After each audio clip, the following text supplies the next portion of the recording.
Hi அழகிஸ், எல்லாருக்கும் பெரிய good morning. எல்லோரும் எப்படி இருக்கீங்க? காலையில் எழுந்த உடனே மீன் கறியும் தோசையும் சாப்பிட்ணும் ஆசையாக இருந்துச்சு. தோசை மாவு வந்து கடையிலையே வாங்கிட்டோம்.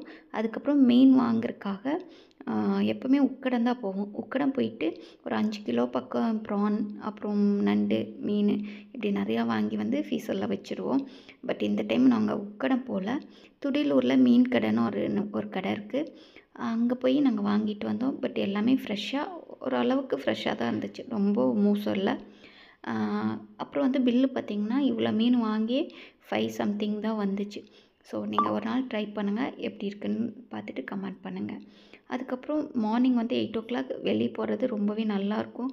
இந்த வேலைக்கு போகிறவங்களுக்கு தான் அது கஷ்டமாக இருக்கும். வீட்லேயே இருக்கிறவங்களுக்கு எப்படி இருக்கும் பார்த்திங்கன்னா ரொம்ப ஜாலியாக இருக்கும். அப்படியே வீட்டில் இருந்துட்டு வெளியே ஒரு 7 o'clock 8 o'clock வெளியே போகிறப்ப அவ்வளோ அழகாக இருக்கும். அந்த நாளே ரொம்ப ஹாப்பியாக போயிட்டுருக்கும். அதுக்கப்புறம் மீன் மசாலா வந்து நான் எதுவும் வாங்கலை. ஸோ அதனால் வீட்லேயே ரெடி பண்ணிக்கலான்னு சொல்லிட்டு குருமிளகு, அது என்னது சீரகம், கொத்தமல்லி, அதுக்கப்புறம் வெந்தயம் இதெல்லாம் நல்லா வறுத்துக்கிட்டேன். சப்போஸ் பேச்சுலர் சமையலுக்கு இது ரொம்பவே யூஸ்ஃபுல்லாக இருக்கும். நான் செய்கிற சமையல் கண்டிப்பாக பேச்சுலர்ஸ் இருந்தால் சப்ஸ்கிரைப் பண்ணிட்டு பாருங்கள். ஏன்னு சொல்லிட்டேன்னா இதில் வந்து முக்கியமான ஐட்டம்ஸ்லாம் எதுவுமே நம்ம வீட்டில் இருக்காது. அது எல்லாமே நான் சமைக்கிறது தான் என்னோடய டேலண்ட். ஸோ நான் நிறையா பேர் அந்த மாதிரி இருப்பாங்க. அது ஏன் பேச்சுலருக்கு வந்து செட் ஆகும்னு சொல்கிறேன்னா, ஏன்னா இப்போ என்கிட்ட பூண்டே இல்லை. ஆனால் பூண்டே போடாமல் நான் வந்து மீன் குழம்பு பண்ணிகிட்ருக்கேன். கடுகு, வெந்தயம், கருவேப்பிலை, தக்காளி, வெங்காயம், அது பெரிய வெங்காயம். மீன் குழம்புல சின்ன வெங்காயம் போட்டால் தானே நல்லாயிருக்கும்.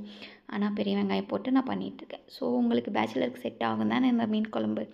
அதுக்கப்புறம் இதெல்லாம் நல்லா வறுத்தது நல்லா தக்காளி போட்டு பேஸ்ட் மாதிரி அரைச்சிட்டு, அது பச்சை வாசனை போகிற மாதிரி நல்லா வதக்கி விட்டுட்டு, அதுக்கப்புறம் கொஞ்சம் தண்ணி, மஞ்சப்பொடி, உப்பு, காரம், குழம்பு மிளகாய்த்தூள், அப்புறம் புளி தேவையான அளவு ஊற்றிட்டு நல்லா கொதி வர வரைக்கும் விடுங்க.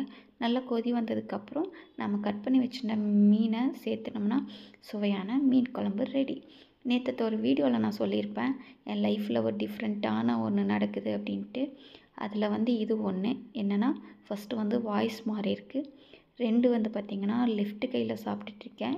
எனக்கு ஏன்னு தெரில, இப்போ லெஃப்ட்டு கையில் தான் வந்து எனக்கு பழகிடுச்சு. இடையில ஒரு சம்டைம்ஸ் ஒன்று நடந்துச்சு. அதுக்கப்புறம் வந்து பார்த்திங்கன்னா ரைட் கையில் சாப்பிட்றதுக்கு மறந்துட்டு லெஃப்ட் கையில் சாப்பிட்றேன். ஸோ அதனால் என்ன நடக்கும்னு தெரில. மாவு அரைச்சிட்டு நாங்கள் வீட்டுக்கு போய்ட்டோம். நாளைக்கு விலாகில்